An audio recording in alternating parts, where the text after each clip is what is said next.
Okay, so today's topic is dialects. And let's see. So the first sort of thing that we're going to be going over is what actually is a dialect and how is it different from a language. And in order to talk about this, I'm going to introduce the term variety. So variety is any particular way of speaking. It can be a language, it can be a dialect, can be a sociolect, can be an idiolect, can be some other things. A sociolect is a variety that reflects some sort of social aspect of you. It can be your gender, your race, your sexual identity, your socioeconomic class. An idiolect is a little more personal, so we each have our own particular idiolect. You can remember that word. It's like idiosyncratic. So these are all the kind of idiosyncratic things about my own speech. Alright, so variety. So what's a language? Well, a language is a special kind of code. It can be spoken or signed. It's generated by a grammar in your mind and in the minds of other people who speak that language. And as such, it has rules for sounds, rules for making words, rules for building sentences, and certain semantic rules. And what's a dialect? Well, it's actually exactly the same thing. It's a spoken or signed code generated by a grammar with rules for sounds, words, syntax, semantics. So how are we supposed to tell them apart?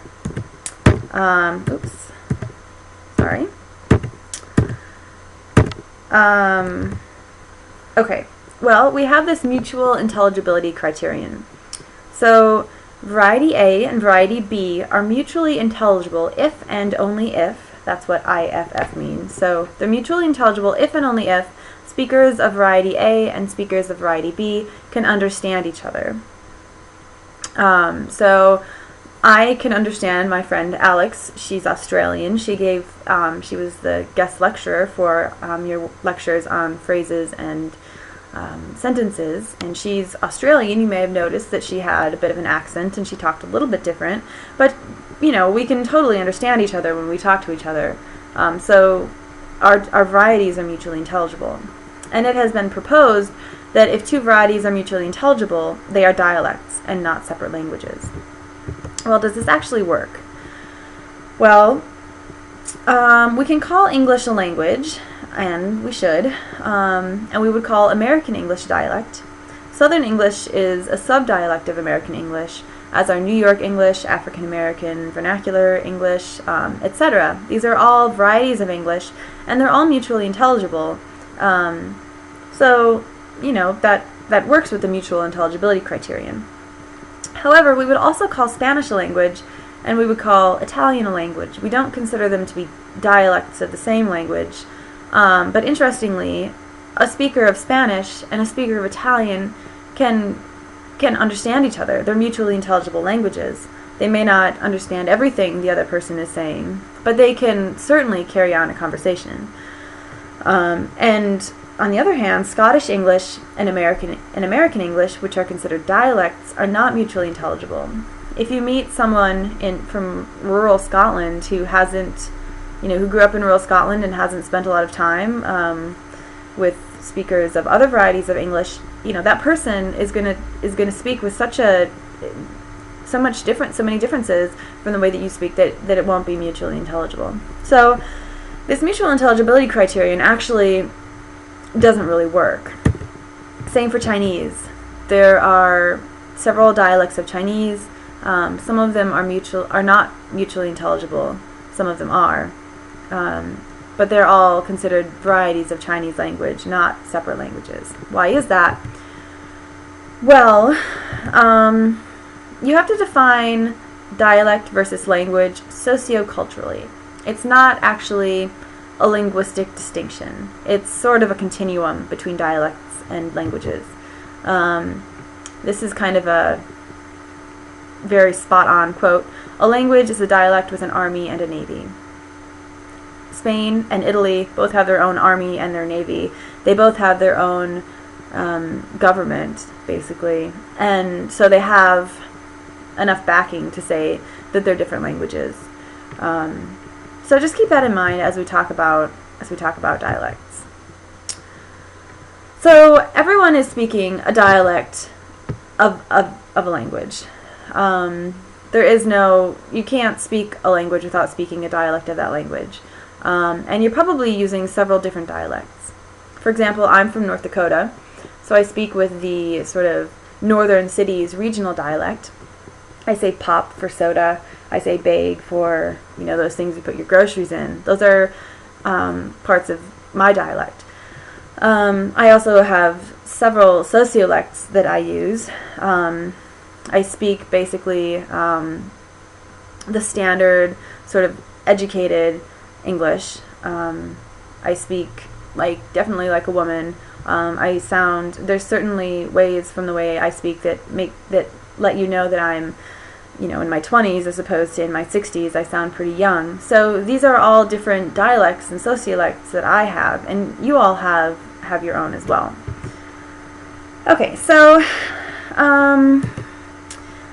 there's a really interesting study done by this guy, Labov, and he is a sociolinguist, specifically a variationist sociolinguist. And he was in our video on Do You Speak American, so you might recognize him from there.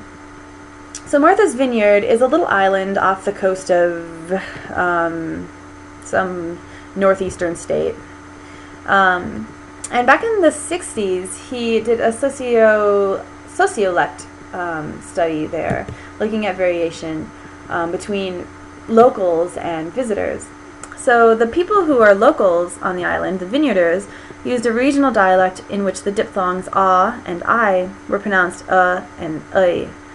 So about, a bite, mice. I don't have this dialect, so I can't pronounce it very well. And this regional dialect was associated with kind of being blue collar, with fishermen, farmers, sort of the, just the local fisherman community. And this island is very popular with vacationers from New York and the other northeastern states, and they tended to be wealthy, and so they used this sort of standard I that most of us have in our dialect. So in the general population, the vineyarders, from an outside perspective, the vineyard pronunciation would be viewed as sort of uneducated. It was stigmatized. And the vacationers' pronunciation was prestigious. It signaled that they were from a higher socioeconomic class. So based on this, you would expect that the Vinlander fishermen would start to talk like the vacationers over time. They would want to adopt that prestigious dialect. And the vacationers would, maintain their prestigious pronunciation. There's no reason for them to change. That's sort of what you find, except not quite. The younger vineyarders actually had a stronger vineyard accent than the older people did, especially those who had left the island for college and then returned. So basically, this shows that the younger people who wanted to affiliate with the locals against the outsiders, so despite being college educated, they still wanted to be considered a local. They really sort of emphasized their accent. So this is interesting for a couple of reasons. It shows that prestige and stigma are relative terms. A standard variety may be seen as prestigious within some groups, but is stigmatized within others. So there are definitely, times in my life where I would not want to, I would, be a little embarrassed of my sort of bland white girl from the Midwest way of speaking. It's not a prestigious dialect everywhere I go. This also shows us that speakers can actively manipulate their speech, consciously or unconsciously, to affiliate with a community or some sort of social group. All right, next we will talk a little bit more about some prestigious dialects.